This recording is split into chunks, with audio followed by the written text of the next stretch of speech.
안녕하십니까. HR리스트 김P입니다. 오랜만에 영상으로 여러분을 만나는데요. 그건 좀 일 좀 있었고요. 그 사이에 그래서 유튜브에 죄송한 마음으로 그래서 제가 유료 동영상 강좌를 하고 있는데 그 일부를 여러분에게 지금 풀어놨습니다. 그래서 몇 주 동안 여러분과 직접 이렇게 소통하지 못했는데요. 이 점 양해를 구하고요. 아, 지금 12월 20 오늘 3일이에요. 올해 다 갔죠? 저도 마지막 강의 끝났습니다. 실질적으로 이제 이번 주 말부터 해서 다음 주 뭐 크리스마스도 있고 해서 실질적으로 이번 주가 업무 좀 마무리가 아닐까 생각이 들어요. 다음 주 지나면 이제 또 새해가 되는 거죠. 어, 그러다 보니까 한 해를 정리하면서 HRD 담당자, 뭐 넓게 보면은 인사 담당자도 포함되고요. 이런 말씀 드리고 싶어요. 과연 내년도의 기업의 환경은 회사 내부든 외부든 올해와 같을까? 올해와 같을까? 이런 질문을 여러분에게 좀 드리고 싶습니다. 일단 팬데믹 이 상황이 끝나느냐? 얼마 전에 저희가 위드 코로나라는 그 환경을 이제 맞이해서 한번 시도를 해봤는데 시도한 지 얼마 안 돼서 지금 그 확산이 되는 바람에 다시 지금 그 사회적 거리두기 약간 제약이 다시 지금 발동되고 있죠. 과연 내년도에는 그러니까 위드 코로나 시대의 이 상황이 될까? 거의 이 팬데믹 이전과 유사한 환경이 될까? 두 번째는 기업 환경 내부로 봤을 때 과연 내년도의 먹거리 사업은 어떨까? 위드 코로나가 된다면은 전 세계적으로 위드 코로나가 된다면은 뭐 팬데믹 이전의 그 상황을 맞이할 수 있겠지만 만약에 그렇지 않다면 또 어려움은 계속 유지되는 건 아닌가? 이런 측면도 있고요. 그러나 또 조직 내부 관점에서 보면은 삼성전자에서 지금 많은 기업들이 하고 싶은데 못했던 것들을 지금 해볼 수 있게끔 하는 그런 트리거 역할을 한 것 같아요. 새로운 인사제도가 지금 발표가 됐습니다. 음, 그리고 이제 궁극적으로는 조직이 조금 더 큰 성장을 위해서는 새로운 변화 부분에 대한 걸 시도를 해야 되는데 변화란 부분을 맞이하는 바라보는 관점과 적응하고 순응하고 변화를 리딩하는 이런 관점에서는 세대 간의 통합이 좀 필요한데 세대 간의 차이가 워낙 크다 보니 이 통합이 쉽진 않는 것 같아요. 그래서 MZ세대에 대한 관심이 커졌고 MZ세대를 떠안지 않으면은 큰 발전을 할 수 없다는 부분에 대한 컨센서스는 이루어진 것 같아요. 그러다 보니까 뭔가 조직 문화를 기존 세대와 다른 MZ 세대가 조금 더 적응 잘하고 그리고 그들이 갖고 있는 어떤 실력들, 그들의 어떤 능력들을 최대한 발휘할 수 있는 조직 문화 관점에서 여건이 필요하다라는 데 공감대 갖고 있는 것 같아요. 그래서 오늘은 두 가지 주제를 좀 말씀드리고 싶습니다. 잘 연동은 되거든요.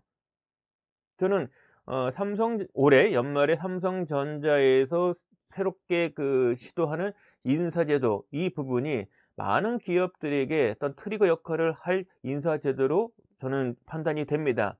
물론 제도의 정착을 위해서는 뭐 넘어야 산도 없잖아 있고요. 그리고 그 제도가 정착이 됐을 때 과연 기대한 만큼의 효과가 나올까는 또 관찰해야 될 지속적으로 지켜봐야 될 일입니다만은 어쨌거나 시도를 해야 될 그런 인사제도가 지금 삼성전자에선 시도가 되었다 이렇게 볼 수 있을 것 같습니다. 관련된 자료를 잠깐 좀 보겠습니다. 어, 지금 보신 자료는 이제 머니투데이 11월 30일자 기사인데요. 여러분도 많이 스크랩했을 것 같아요. 조금 더 큰 자료 좀 볼까요? 삼성전자에서는 2022년도에 대한 새로운 인사제도를 도입하겠다.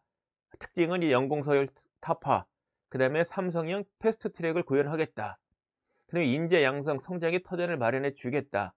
그 다음에 상호 협력, 소통 위주의 성과 관리 체계를 도입하겠다라고 해서 세부적으로 여러 가지 나와 있는데요. 본질적으로는 삼성전자랑 큰 기업조차도 지속적인 성장을 위해서는 가만히 있으면 안 된다. 뭔가 변화가 필요하다. 라는 관점에서 인사제도는 어떤 게 적합할 것인가에 대한 고민 끝에 나온 결과물이에요.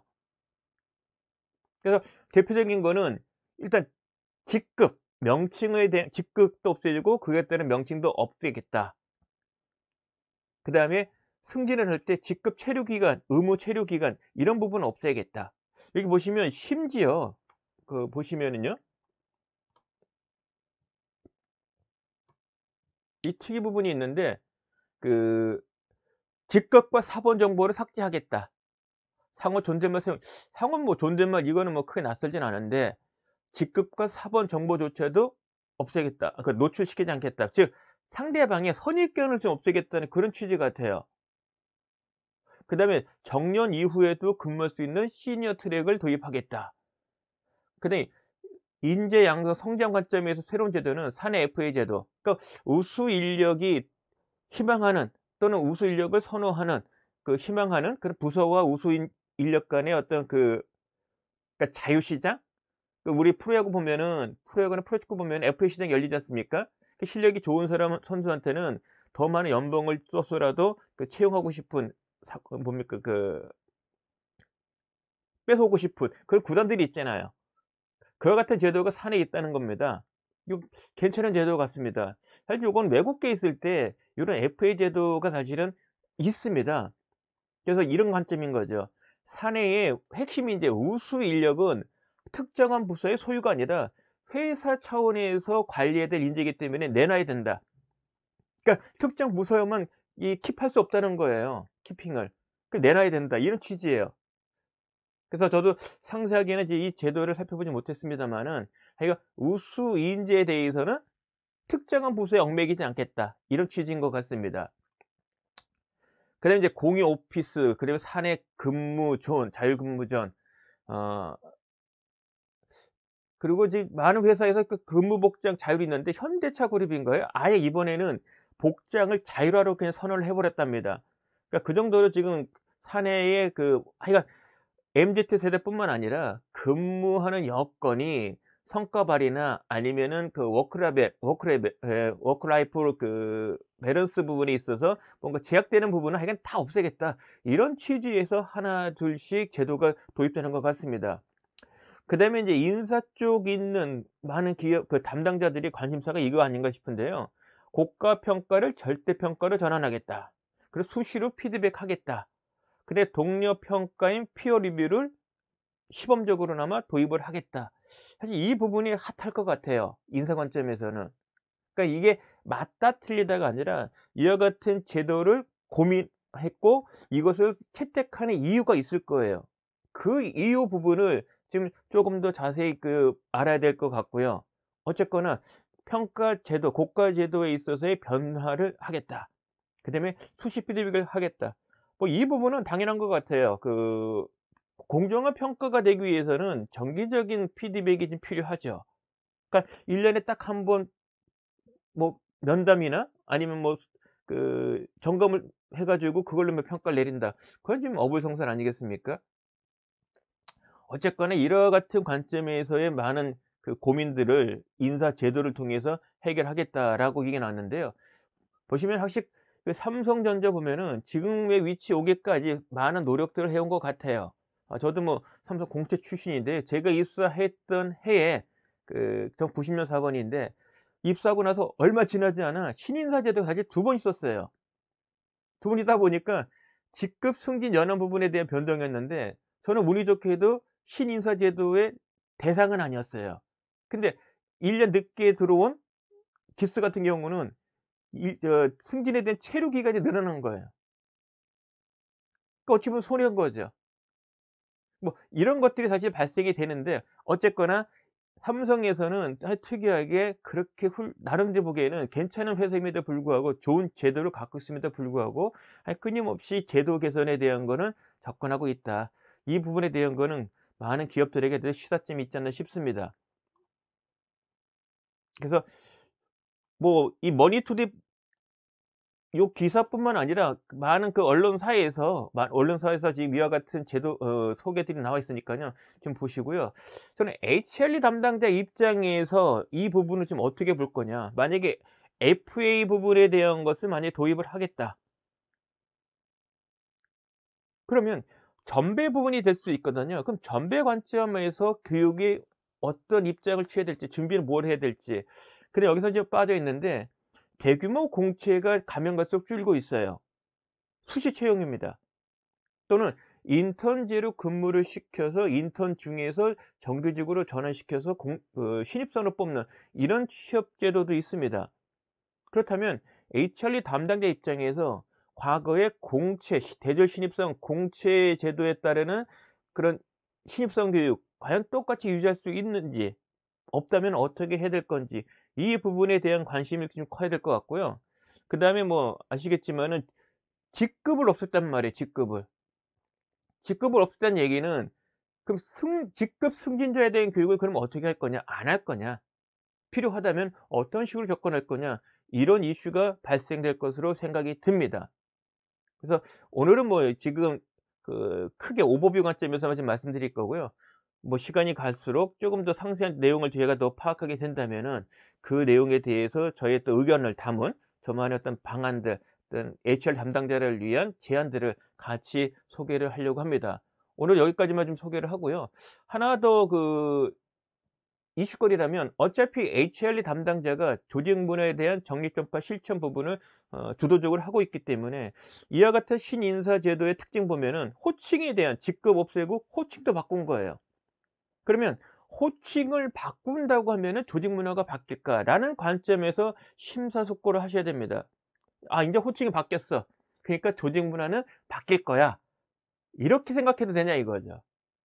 그런 부분에선 심각하게 고민할 필요가 있다고 봅니다. 실제 보면은 많은 기업에서 호칭을 지금 바꿨어요. 그래서 앞서 바꾼 회사도 있고, 지금 이제 바꾸려고 시도하는 회사도 있고, 준비 중인 회사도 있을 텐데요. 왜 이 호칭을 바꾸느냐? 수평적인 조직 문화 만들겠다는 관점에서의 직급 없애고 호칭 없애는 거거든요. 그럼 과연 이게 호칭이 바뀌었다고 문화가 바뀔 거냐? 즉, 바뀌어야 된다면, 수평 조직으로 바뀌어야 된다면, 그럼 호칭 변경을 어떻게 이걸 활용할 거냐? 이 부분에 대한 고민을 조금 더 상세하게 할 필요가 있다고 생각이 듭니다. 그래서 몇몇 사례에서는 뭐 상호 존칭합시다라는 말도 많이 쓰고 있고요. 뭐 명칭뿐만 아니라. 근데 지금 적지 않아 호칭을 바꿨다가 실패한 경우도 좀 있죠. 그러니까 이런 관점이에요. 결국은 얻고 싶은 결과물은 수평적인 조직 문화를 만들고 싶은 거예요. 회사를 위한 목표 달성에 필요한 자신의 의견이 있으면 그 의견이 직급이나 어떤 연차에 의해서 뭐 말소되거나 무시되거나 경시되거나 무슨 말을 못하는 분위기, 이런 거는 좀 지양하자. 정말 회사의 발전과 목표 달성에 필요한 것이 있다면, 의견이 있다면 직급과 경력에 상관없이 얘기할 수 있는 그런 문화를 만들자. 근데 그런 문화를 만들 때 장애 요인이 뭐냐? 그중에 하나가 직급에 따르는 어떤 무게감, 직급에 따르는 발언권의 크기, 이런 것들이 없지 않아 있다. 그 직급이 갖고 있는 어떤 차등적인 것 때문에 좀 똑같은 의견이라도 직급이 높은 사람이 한 의견과 직급이 낮은 사람이 한 의견이 좀 가중이 좀 달리 느껴지는 그런 관점이 있었다라는 측면에서 직급을 없앤 거, 호칭을 없애는 거는 일견 타당할 것 같아요. 그렇다면 이제 여러분들은 고민을 해야 되는 거죠. HR 담당자 입장에서 과연 호칭 변경만으로 조직 문화가 바뀔까? 바뀔까요? 바뀌어야 될 거 아닙니까? 그죠? 자, 그런 관점에서 여러분들이 내년 이제 얼마 안 남았어요. 내년도 사업 계획 중에 조직 문화에 대한 내용, 그다음에 신규 입사자, 승진자 교육, 이런 교육에 대한 준비를 하실 때 며칠 안 남았습니다만은, 제가 지금 말씀드린 관점에서 뭐 화두로 삼으셔서 심사숙고 한번 해 보시길 당부드리고요. 저도 계속 관심 갖고 관찰을 하고 해서 저만의 또 여러분에게 도움되는 그런 방안들, 묘책이 있으면 여러분에게 또 공개하도록 하겠습니다. 오늘은 여기까지 말씀을 드리겠습니다. 다시 한번 여러분에게 너무 늦게 동영상으로 인사드리게 돼서 죄송하고요. 연말 지나기 전에, 해 넘기기 전에 꼭 인사를 드려야겠다 싶어 가지고 이렇게 동영상을 찍어서 공개하게 됐습니다. 지금 화면 뒤에 보시면은 제 책 3권이 지금 있습니다. 퇴직 후에 전문 분야 강사로 살아가기를, 전자책 올해 다시 만들었는데, 앞서 퇴직 후 창업 실무 가이드북이란 책을 개정판으로 해서 전자책으로 다시 이제 발간한 겁니다. 요 3권의 제 책이 있으니까요, 좀 널리 좀 사랑해 주시고요. 아 모르겠습니다. 연말 되기 전에 한 번 더 동영상으로 찾아뵙고자 하는데, 좀 더 알차게 준비해서 찾아뵙도록 하겠습니다. 자, 오늘은 여기까지입니다. 고맙습니다.